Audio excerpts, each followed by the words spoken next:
दोस्तों नमस्कार। दोस्तों, आज आपको मुझे बताने में बड़ी खुशी हो रही है कि हम एक कहानियों का एपिसोड चालू कर रहे हैं जिसमें आपका स्वागत है ना? और साथ में कुछ चीज़ें आप भी बताइएगा और कुछ मैं बताऊँगा। तो ज्ञान का आदान-प्रदान चलता रहेगा और इस कहानी के माध्यम से हम कुछ ऐसा सीखने की भी कोशिश करेंगे जिसमें कुछ आपका भी ज्ञान बढ़े, हमारा बढ़े, कुछ बच्चों का भी बढ़े। तो ऐसे एपिसोड में आपका स्वागत है। तो हम कहानी चालू करते हैं एक ऐसे शख्स की जिन्होंने एक बिहार से जो बहुत ही मिडिल क्लास के फैमिली से निकले और निकल करके उन्होंने इंटरनेशनल लेवल पे उन्होंने अपने बिजनेस को, व्यवसाय को बड़ा किया। ऐसे शख्स के बारे में हम जानने की कोशिश करते हैं और अपने बच्चों को भी ये चीज़ हम सुनाने की कोशिश करते हैं कि ऐसे मेहनत करने वाले की कभी हार नहीं होती।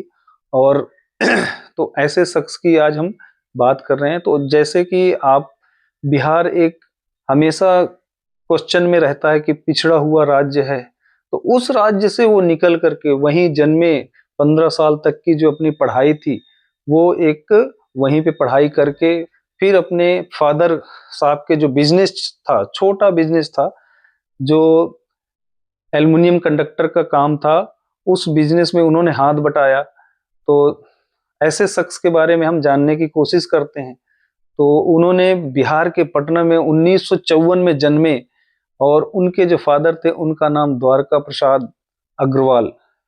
तो वहाँ पे वो जन्मे और हाई स्कूल की पढ़ाई भी वहाँ पे उन्होंने मिलर हाई स्कूल करके वहाँ पे उन्होंने अपनी पढ़ाई पूरी की। 10वीं के बाद उन्होंने अपने पिताजी के साथ उस व्यवसाय में उन्होंने हाथ बटाना चालू किया, हाथ बटाया। फिर इसके बाद उन्होंने 19 साल की एज में अपने पैतृक जो गांव था वहां से निकलकर मुंबई गए। मुंबई में उन्होंने स्क्रैप का बिजनेस चालू किया, स्क्रैप का काम चालू किया, जो अलग अलग स्टेटों से लेके वहां पे मुंबई में जाते और उसको सेल आउट करते। तब वो ऐसे करके फिर आगे जो पढ़ाई उन्होंने अपनी बिजनेस के साथ साथ जो स्टार्ट किया, आगे भी पढ़ाई किए। लेकिन जो शुरुआती दौर था वो कहानियों का ऐसे शुरू हुआ। तो ऐसे शख्स के बारे में जानते हैं। उनकी जो एक जो रुचि थी वो थी साइकिल चलाना। उनका बहुत पसंदीदा वर्क था कि साइकिल चलाना।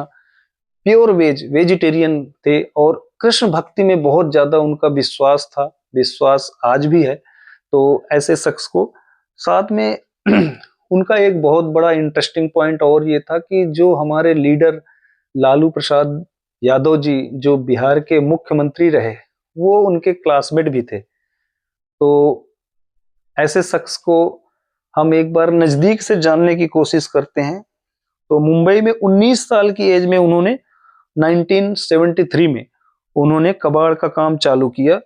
पहली कंपनी उन्होंने 1976 में जो घाटकोपर में थी उसको उन्होंने खरीदा था।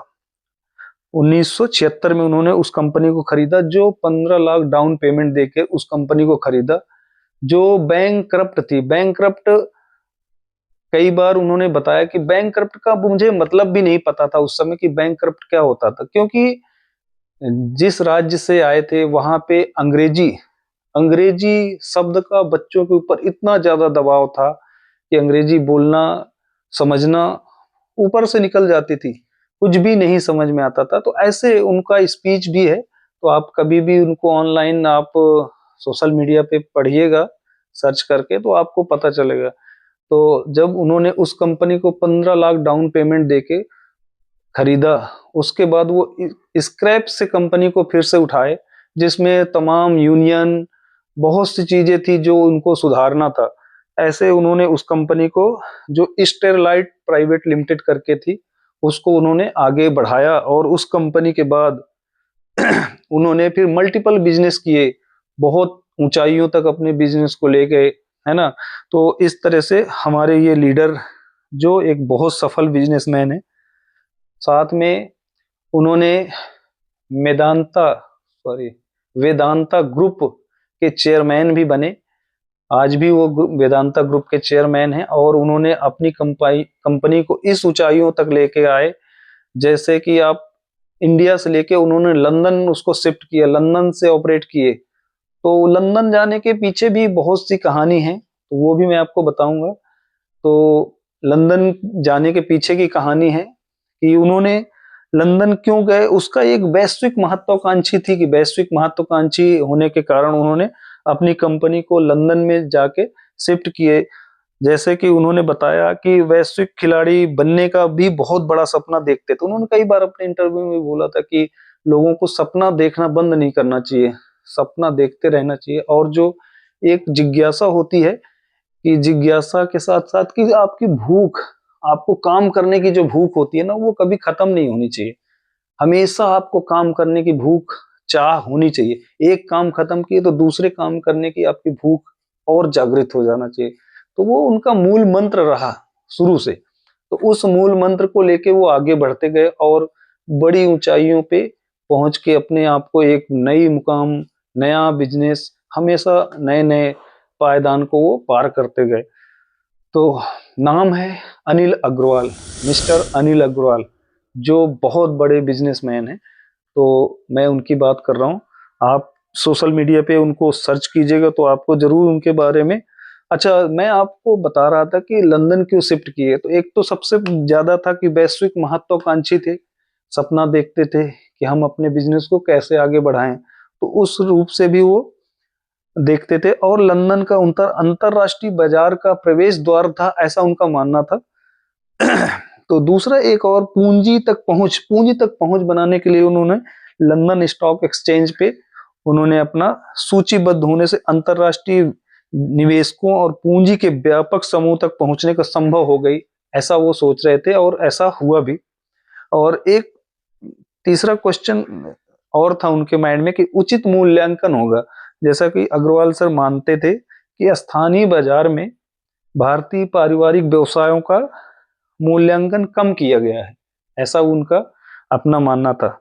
रणनीतिक दृष्टि भी एक उनके ये जीवन में ये था कि उसको लंदन ले जाने का वो भी कारण था। यह कदम उनके स्क्रैप मेटल व्यवसाय को एक वैश्विक खनन और संसाधन साम्राज्य में बदलने की दिशा में भी राजनीतिक कदम था।